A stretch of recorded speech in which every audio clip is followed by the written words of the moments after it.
sifat as-salbiyah, sifat yang buruk dan tidak pantas untuk Allah. Itu makna sifat as-salbiyah. Maka kelompok al-Asy'ariyah, al-Qudama hanya menetapkan 7. Maka orang-orang mutaakhir yang menambah-nambah dengan akal mengatakan tambahlah 7 kurang. Akhirnya ditambah dari akalnya juga. Dan tambahan ini yang dulu di SD kita hafal. Ayo siapa yang ingat? Wujud, qidam, baqa, mukhalafatul lil hawaditsi wal wahdaniyah dan sebagainya. Ingat atau tidak ingat? Atau mungkin antum belajar di zaman sekarang ini di SD kalian dulu tidak dicekoki dengan pemahaman dari kelompok al-Asy'ariyah. Kami dulu menghafal di SD. Masih ingat di pelajaran agama, ayo hafalkan syair ini, kata mereka syair. Dan kita menghafal, tidak diartikan ini sifat salbiyah untuk Allah dan sebagainya. Maka mereka menambahi dengan wujud, qidam, baqa, mukhalafatul hawaditsi, qiyamuhu binafsihi wal wahdaniyah. Maka inilah sifat yang mereka tetapkan untuk Allah Jalla wa'ala.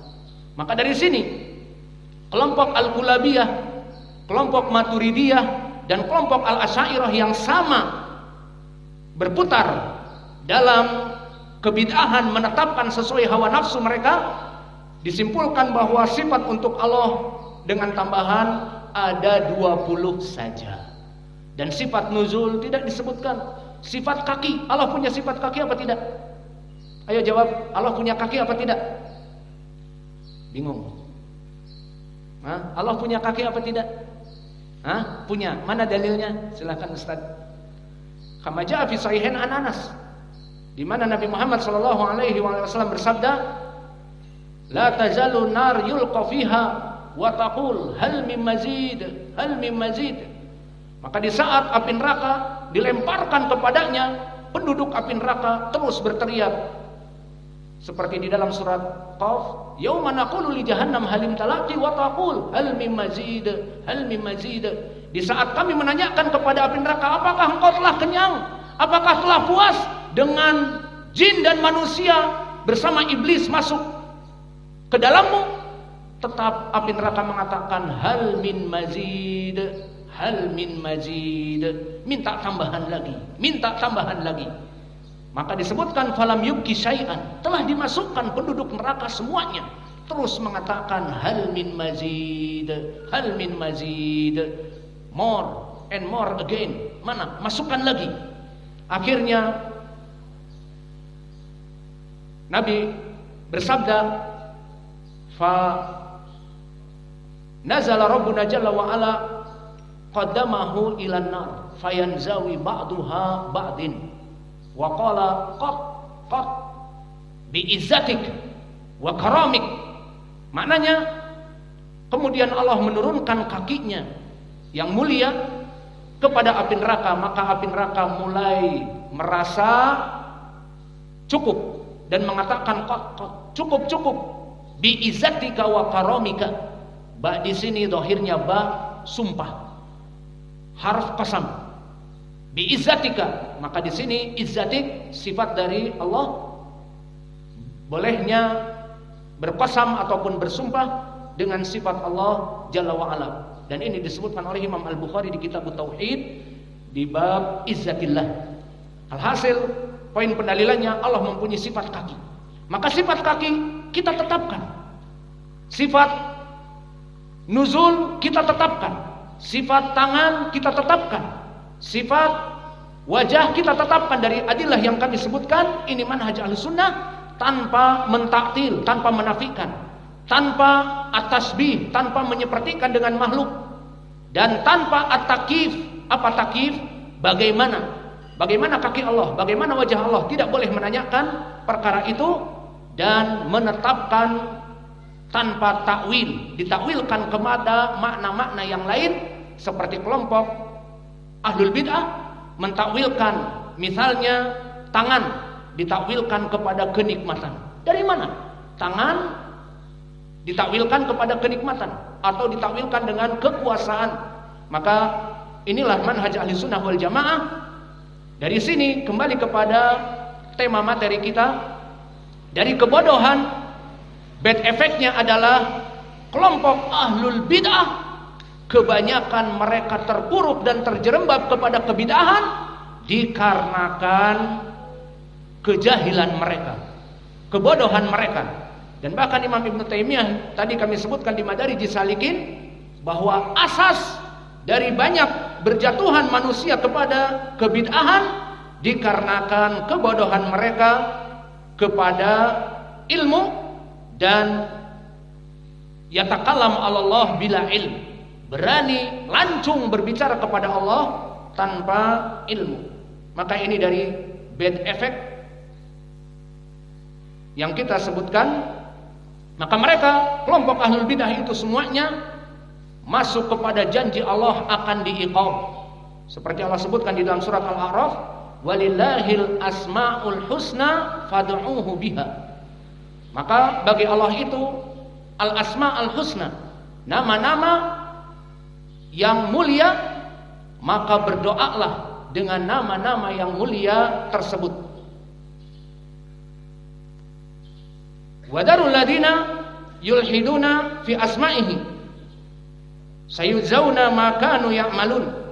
Maka diancam, tinggalkanlah mereka orang-orang yang yulhidun, yang menyimpang dari permasalahan al-asma' was sifat, maka diancam sayujzauna ma kanu ya'malun, akan dibalas dari kesesatan-kesesatan mereka dulu di dunia. Maka kelompok-kelompok sesat yang jatuh berbicara tentang sifat-sifat Allah dan nama-nama Allah disebutkan di sini dengan orang-orang yang yulhiduna fi asma'ih, maka tinggal tunggu pembalasan dari Allah Jalla wa Ala. Maka ini ancaman Allah bagi mereka orang-orang yang bodoh kepada agamanya dan berani berbicara tentang Allah tanpa ilmu. Maka ini di dunia selesai dari bad effect di dunia. Kita berpindah kepada hari akhirah atau sebelumnya kepada alamul barzakh. Alamul barzakh adalah alam penjeda antara alam dunia dengan alam akhirah. Dinamakan barzakh, penjeda, sesuai ucapan Allah di dalam surat Ar-Rahman, bainahuma barzakhun la yabghiyan.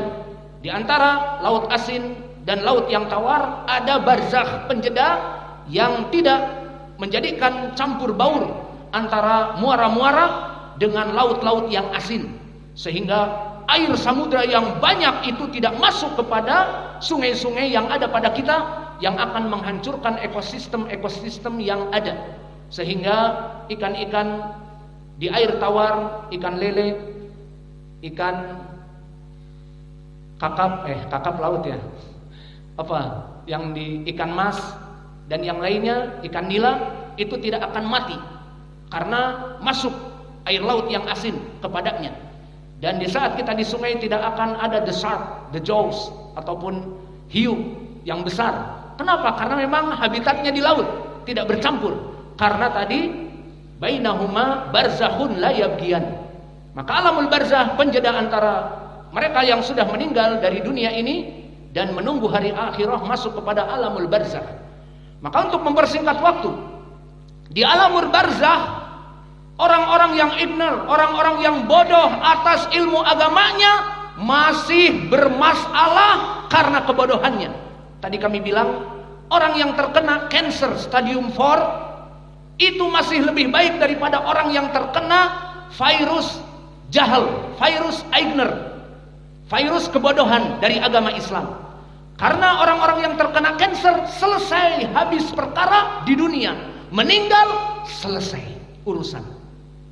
Namun orang-orang yang di hatinya berpenyakit menjadi kelompok ahlul bid'ah, menjadi orang-orang yang musyrik dikarenakan kesyirikannya, karena kebodohannya, maka berakibat bad effect bahkan di hari akhirat kelak.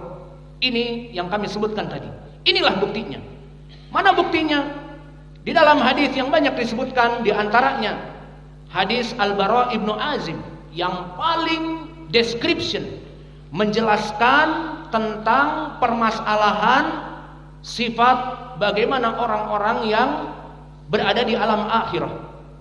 Maka telah datang hadis yang diriwayatkan oleh Imam Ahmad dan Imam Abi Daud Adapun di riwayat Imam Ahmad dari jalan Abdul Razzaq Ibnu Hammam As-San'ani an Ma'mar Ibnu Rashid Al-Azdi dari Yunus Ibnu Habib, rawi yang thiqah, anil Minhal Ibni Amr an Zadan anil Bara Ibnu Azib. Maka sanadnya sahih. Yang mana disebutkan bahwa seseorang yang meninggal, panjang hadisnya. Yang jadi poin, setelah dikembalikan ruhnya ke kuburannya, ya'tihi malakan, datang dua malaikat. Yang malaikat ini akan mengatakan dengan pertanyaan kubur yang tiga perkara. Man rabbuk? Wa ma dinuk? Wa man hadha rajul alladhi bu'itsa fikum? Dan siapa orang yang diutus kepada kalian menjadi rasul? Maka di riwayat Al-Bara Ibnu Azib dikatakan la adri. Aku tidak tahu. The point is la adri. Maka tidak cukup dengan itu. Diriwayatkan yang datang dari riwayat Abu Daud, jalannya lain, dari Al-A'mash, dari Al-Minhal Ibnu Amr, dari Zadan, dari Al-Bara Ibnu Azib. Maka Al-A'mash namanya siapa? Sulaiman Ibnu Mihran Mudallis. Namun telah datang tasrih di riwayat yang lain di Al-Hakim di Ma'adkur. Yang jelas ini jalan yang kedua, dengan lafaz dia mengatakan la adri. Kemudian malaikat mengatakan la daraita wala talaita. Maka kamu ignorant, kamu bodoh kepada agama kamu, dan kamu dulu tidak pernah mau belajar, tidak mau membaca. Sahihnya di sini kebodohan yang dia bawa di dunia dulu. Tidak mau membaca Al-Quran wal hadis, tidak mau duduk dengan para alim ulama, para asatidah, para masyayikh. Maka dia sibuk hanya mengumpulkan pundi-pundi dunianya, sehingga dia lupa akan akhirah. Alhaakumut takatsur hatta zurtumul maqabir. Telah dilalaikan oleh dunia-dunianya, maka dia lalai kepada ibadahnya dan ilmu yang diwajibkan atasnya. Maka di hari akhirah, di saat ditanya tiga perkara tidak akan menjawab. Poin pendalilan dikatakan la adri, aku tidak tahu. Namun apakah karena kejahilannya ini dipuji? Tidak. Disebutkan di dalam hadis la daraita wala talaita. Maka kamu tidak tahu, bodoh, karena kamu meninggalkan menuntut ilmu, tidak membaca. Dan tidak cukup bad effect di hari akhirah yang pertama ini dicela oleh para malaikat dengan sebutan la daraita wala talaita. Kamu tidak membaca sehingga kamu bodoh. Tidak diberikan udzur bil jahl. Oh, kamu bodoh. Oh, ya sudah. Diampunilah atas kebodohanmu. Tidak. Karena apa? Karena justru dengan kebodohannya ini dia melaksanakan perbuatan kebidahan ataupun kesyirikan, sampai ditanya tiga perkara tidak bisa menjawab, la adri. Maka dikatakan oleh malaikat la daraita wala talaita. Ini di riwayat Al-Bara Ibnu Azib. Dan tidak cukup dengan itu, ditambah dari poin pendalilan bad effect di hari akhirah, dari jawaban atas kebodohannya, maka orang ini diiqab di hari akhirah dikarenakan kejahilannya kepada tidak bisa menjawab dari tiga pertanyaan ilmu syar'i di sini. Maka yang paling kuat periwayatan dari Anas ibnu Malik yang diriwayatkan oleh Imam Al-Bukhari, di mana disebutkan, kalau tadi dari Bara Ibnu Azib, di sini diriwayatkan oleh Imam Al-Bukhari yang asalnya muttafaqun alaih, namun lafadznya dikeluarkan oleh Imam Al-Bukhari. Di saat ditanya, man hadza rajul alladzi bu'itsa fikum? Siapa nabi yang diutus kepada kamu? Maka dia berkata tanpa kalau di as-sahihain dikatakan la adri, aqulu kama yaqulunan nasa. Aku berbicara dulu seperti yang aku dengar berbicaranya manusia. Maknanya dengan kebodohan dia menjawab, dengan taklid buta. Maka apa yang diinginkan di sini? Apakah dia menjawab dengan benar di saat dia mengatakan la adri ana aqulu kama yaquluna nas, bodoh dan bertaklid buta, mengikuti ucapan yang salah, mengikuti ucapan orang-orang kafir. Maka Nabi Muhammad disifati apa? Sahirun, kadzab oleh orang-orang kufar Quraisy yang ma'ruf di Al-Qur'an dan di hadis-hadis sobi. Adapun di zaman now, maka Nabi Muhammad dicela. Apa celaan orang-orang kufar untuk mendiskreditkan Nabi Muhammad dan menjadikan Islamofobi, agar fobi ini dijauhi, agar Islam ini menjadi Islamofobi dijauhi. Apa ucapan orang-orang kufar kepada Nabi Muhammad?